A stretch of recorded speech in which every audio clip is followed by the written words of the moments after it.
রান্নাঘর।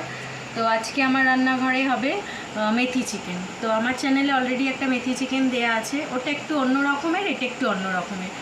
তো এটা বানানোর জন্য আমার লাগছে ছোট ছোট টুকরো করে রাখা চিকেন, আর এর মধ্যে আমি নুন আর লেবু মাখিয়ে রেখেছি, লেবুর রস আর নুন মাখানো আছে। এছাড়া আমার লাগবে হচ্ছে কাঁচা লঙ্কা, আদা, রসুন বাটা, আচ্ছা ও রসুনের কুচি, মেথি, গোটা মেথি লাগবে, যেহেতু এটা মেথি চিকেন হচ্ছে, মেথির ফ্লেভারটার জন্য গোটা মেথি লাগবে। আর এখানে আমার দই আছে আর বাদাম আছে। এবার সেই বাদামটা আপনারা যে কোনো বাদাম ইউজ করতে পারেন, কাজুও হতে পারে বা ছোটো বাদামও হতে পারে, সেটা আমি পেস্ট করে রেখেছি। এছাড়া এর মধ্যে কাসুরি মেথি আর সাদা তেল লাগবে। চলুন বানাই। আচ্ছা দেখুন, এবার আমি কড়াই দিয়েছি, কড়াই বসিয়ে দিয়েছি। কড়াইয়ের মধ্যে এবার আমি সাদা তেল দিয়েছি, তেল গরম হয়ে গেছে। এবার এই গোটা যে মেথিটা, সেই গোটা মেথিটা আমি তেলের মধ্যে দিয়ে দেবো। এবার গোটা মেথিটা তেলের মধ্যে দেওয়ার পর এটাকে ভালো করে ভেজে নেবো আমি। দেখুন পুরো লাল লাল করে ভাজবো, মেথির যে ফ্লেভারটা সেটা পুরো তেলের মধ্যে এসে যাবে।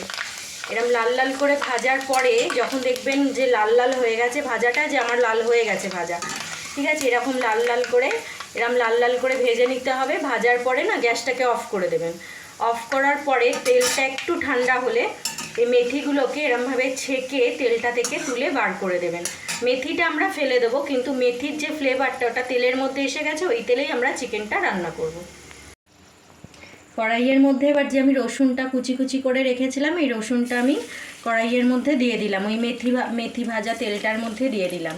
এবার রসুনটাকে আমি কিছুক্ষণ ভাজবো, কিছুক্ষণ মানে 2-3 সেকেন্ড। ওটা লাল লাল করবো না আমি, কারণ তাহলে পুড়ে যাবে।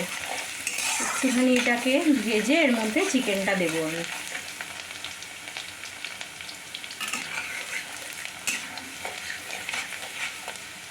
সামান্য একটু গোল্ডেন হবে, আমি চিকেনটা দিয়ে দেবো, একদম লাল লাল করব না।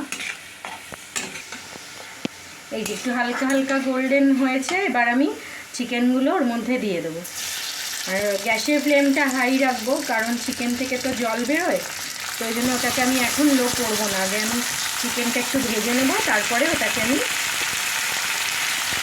কম করে দেবো। চিকেনটাকে এবার আমি এই রসুনের সাথে ভালো করে ভেজে নেব।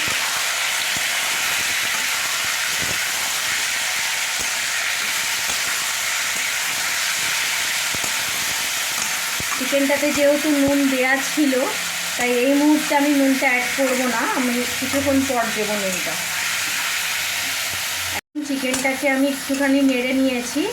এবার এর মধ্যে আমি এই যে আমি মশলাটা করে রেখেছিলাম, কাঁচা লঙ্কা, আদা, রসুন বাটা, এটা আমি এর মধ্যে দিয়ে দেবো।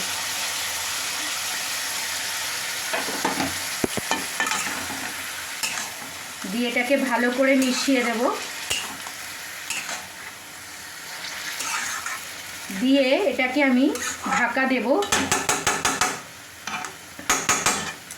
ঢাকা দিয়ে কিছুক্ষণের জন্য এটা রেখে দেবো। এতে তাহলে কী হবে, চিকেনটা সিদ্ধও হয়ে যাবে আর চিকেনটা আর মশলাটা ভাজাও হয়ে যাবে। এবার কিছুক্ষণ পর আমি এই ঢাকনাটাকে এরকম সরিয়ে নিলাম। নেওয়ার পর দেখুন আমার চিকেনটা ফুটছে। এই অবস্থা আমি একটু কিছুটা কাসুরি মেথি দিয়ে দেব। আর আমার যে আরেকটা মশলা করা রেডি ছিল, সেটা হচ্ছে দই আর বাদাম বাটা। সেটা আপনি যে কোনো বাদাম ইউজ করতে পারেন, তাতে কোনো অসুবিধা হবে না। সেটা আমি এরকম উপর দিয়ে দিতে হবে। এই অবস্থাতে আমি একটু নুনও দিয়ে দেবো। আচ্ছা নুন দেব, আর এর মধ্যে সামান্য 2-3 দানা চিনি দেব।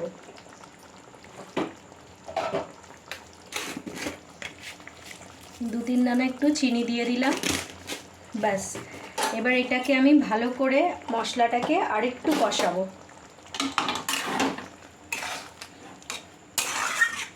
এটাতে কিন্তু কোনো রকম মানে গুঁড়ো লঙ্কাটা পড়বে না, পুরোটাই কাঁচা লঙ্কা আর গোলমরিচেরই ঝাল হবে। তো এটা এখন দইটা আর বাদামটা যেটা দিয়েছি, সেটা এবার একটু ভাজা ভাজা হবে। তো তারপর আমি আবার আপনাদের দেখাচ্ছি। এই যে দেখুন বন্ধুরা, আমার চিকেন পুরো রেডি হয়ে গেছে। উপরে এরকম তেল, মশলাটা ভাজা হয়ে গেছে, উপরে তেল ছেড়ে দিয়েছে। এই অবস্থায় আমি এর মধ্যে একটু গরম মশলা দেব, আর গরম মশলার সাথে আমি একটু গোলমরিচের গুঁড়ো মিশিয়ে নিয়েছি, এটা আমি উপর দিয়ে দিয়ে দেবো। আর সাথে কটা চেরা কাঁচা লঙ্কা দেব, আর সামান্য একটু গরম জল দেব, সামান্য। এটাকে একটু মিশিয়ে নিই ভালো করে। চিকেনও আমার ভালোভাবে সিদ্ধ হয়ে গেছে, দেখুন, এই দেখুন চিকেনও আমার ভালোভাবে সিদ্ধ হয়ে গেছে। গ্রেভিটাও সুন্দর টেস্টি তো দেখেই মনে হচ্ছে, ভীষণ ভালো। এটা রুটি, পরোটা, পোলাও সব কিছুর সাথেই যায়, নান, খুব ভালো লাগে খেতে। আপনারা বানিয়ে খাবেন, খুব ভালো লাগবে। এর মধ্যে আমি সামান্য একটু, একদম সামান্য একটু গরম জল দেব,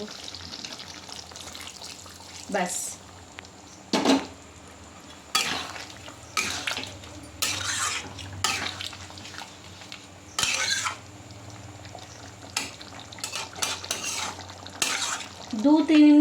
দু মিনিট এটা আর কি ফুটবে, এই যে যেরকম ফুটছে এরকম 2 মিনিট আমি এটা ফোটাবো। ফোটানোর পর 2-3 মিনিট আরও রেস্টে রাখবো, হলে আমার রান্না শেষ। দেখুন বন্ধুরা, আমার মেথি চিকেন রেডি হয়ে গেছে। আমার এইটা আপনি রুটি, পরোটা, লুচি কিংবা পোলাওয়ের সাথে খেতে পারেন, ভীষণ ভালো লাগবে। আর এটা করতে সেরকম কিছু জিনিসের প্রয়োজন হয় না, তো আপনারা এটা বাড়িতে বানিয়ে খান। যদি ভালো লাগে প্লিজ আমাকে কমেন্টে জানাবেন। আর আমার মিষ্টি রান্নাঘরকে আপনারা প্লিজ লাইক করুন, শেয়ার করুন, সাবস্ক্রাইব করুন। Good night.